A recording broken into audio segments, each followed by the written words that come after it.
D'après les récits traditionnels, Fatima, que l'on appelait également al-Banin, la mère des deux fils, était une femme très pieuse, très attentive. Hassan El-Jahi, lors de l'ouverture du 25e Festival de Fès des musiques sacrées du monde. En l'an 859, elle achète le terrain sur lequel elle jettera les premières fondations de la mosquée Al-Qarawiyyin.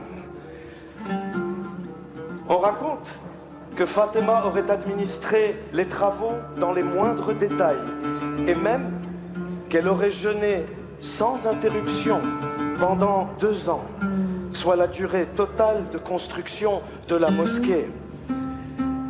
Elle sera également la première personne à y accomplir la prière. Une construction particulière. Fatima s'était engagée à n'utiliser que le sable et la pierre du lopin de terre qu'elle avait acheté pour la construction de l'établissement.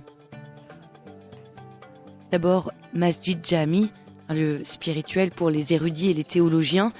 Cette mosquée devient vite le cœur de la cité de Fès et génère autour d'elle l'installation de nombreux commerces.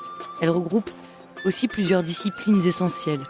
La jurisprudence, la théologie, la philosophie, les mathématiques ou encore l'astronomie. Au fil des ans, la réputation de son enseignement grandit et elle est considérée comme l'une des meilleures écoles de la région.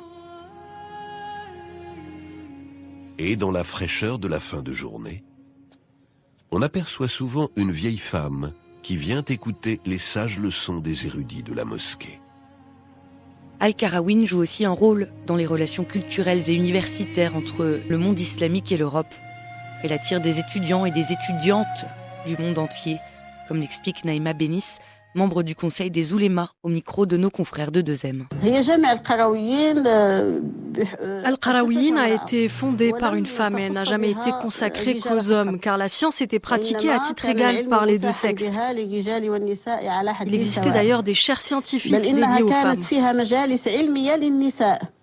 Fatima Al-Fihriya a influencé l'histoire de l'humanité. Elle a permis l'accès de la connaissance à toutes les communautés. Je suis Zainab Fassiki, une artiste marocaine née à la ville de Fès. Une influence toujours reconnue aujourd'hui par la jeunesse marocaine. Et donc mon idole est Fatima Al-Fihriya. Et pour nous, les femmes, c'est une énorme fierté. Et pour moi, je cherche toujours à mettre en valeur son profil et son travail. Et une source d'inspiration inépuisable, d'abord dans une BD éditée par Cosette sur 40 histoires de femmes qui ont marqué l'histoire, mais aussi dans sa propre BD en création qui se déroulera à Fès. Zainab Fassiki nous décrit sa vision de Fatima Al-Fihriya. Moi, j'imagine Fatima, bien sûr, comme une femme musulmane intellectuelle qui a changé la vie de plusieurs personnes par le biais de l'université qui a créé, parce qu'il y avait des cours, il y avait du savoir partagé par elle.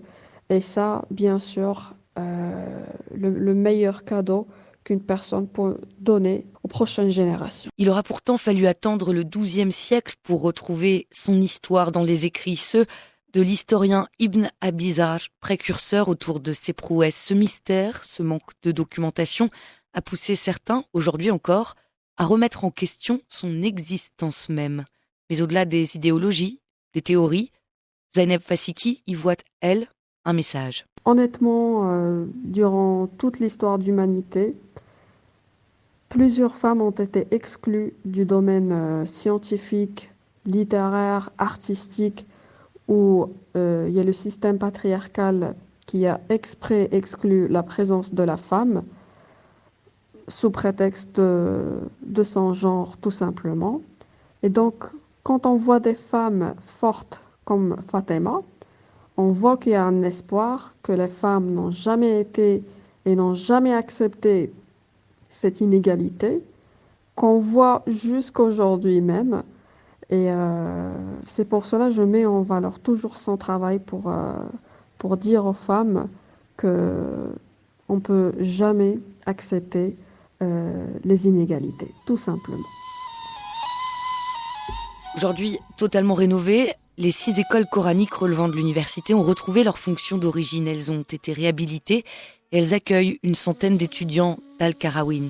Quant à Fatima El-Firia, un prix porte son nom, un programme universitaire et une bourse. Erasmus Mundus Fatima Al-Firi, destiné aux étudiants universitaires d'Europe et d'Afrique du Nord pour continuer de permettre l'accès à la connaissance.